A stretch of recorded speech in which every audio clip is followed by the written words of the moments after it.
Assemblymember Russell. Thank you. I was very glad to hear you express your concern about road death and serious injury and the effects of the managed decline scenario on Vision Zero.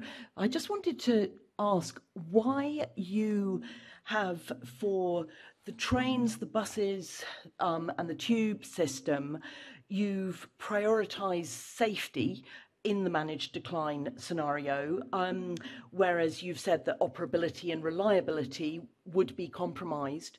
But when it comes to our streets, safety, if Vision Zero is in the enhancements category, as it is at the moment, that's not actually prioritising safety. So I just wondered why there was a different approach in managed decline between the streets and the tubes, buses, you know, the kind of the transport that needs, you know, that's public transport. I'm not sure that's how I articulate it. I mean, the fact that I can tell you, under a managed decline scenario, TfL's ability to progress the work needed to reach our target is severely restricted.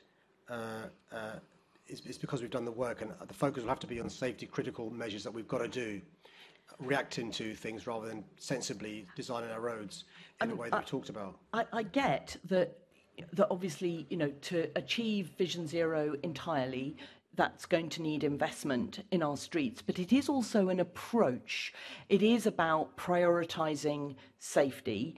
And it just, when I was reading the TfL papers that we haven't yet had a chance to discuss with TfL, it just seemed to be a discrepancy that safety is prioritised over operability and reliability for the kind of the tubes, buses, trains, whereas safety in terms of Vision Zero is categorised within enhancements, and that just seems to be something that maybe TfL need to have a think about, because actually I completely agree with you. Safety is if you're in a managed decline scenario, which is awful, and you know we've all read all the awful outcomes from a managed decline scenario in terms of what happens to our transport system, but yeah, it just seems that Vision Zero is about safety. It's about an approach, and I just wonder whether that needs to be relooked at as to where that's sitting.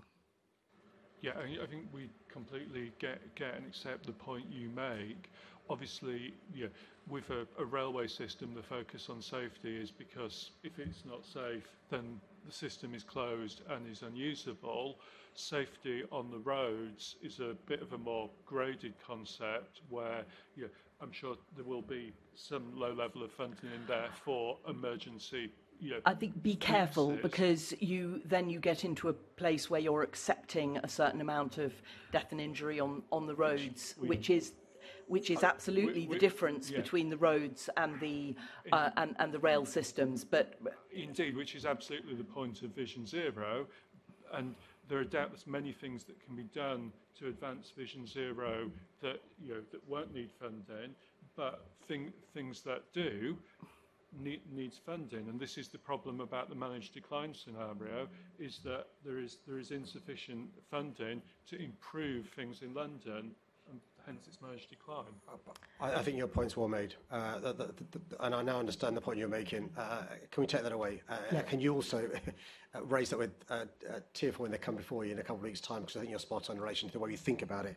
The mindset's got to be different. Mm-hmm. They shouldn't be baubles, nice to haves. They should be an integral part of it. And by the way, when I was a practicing lawyer and I first saw a cost-benefit analysis of death, it's heartbreaking to the family concerned. And so I think you're spot on. And so it's an old school way of thinking about transport, not a new school way of thinking about it. And let me take that away. But let's together have a pincer movement on those in the transport world who still think in the old-fashioned way. Thank you.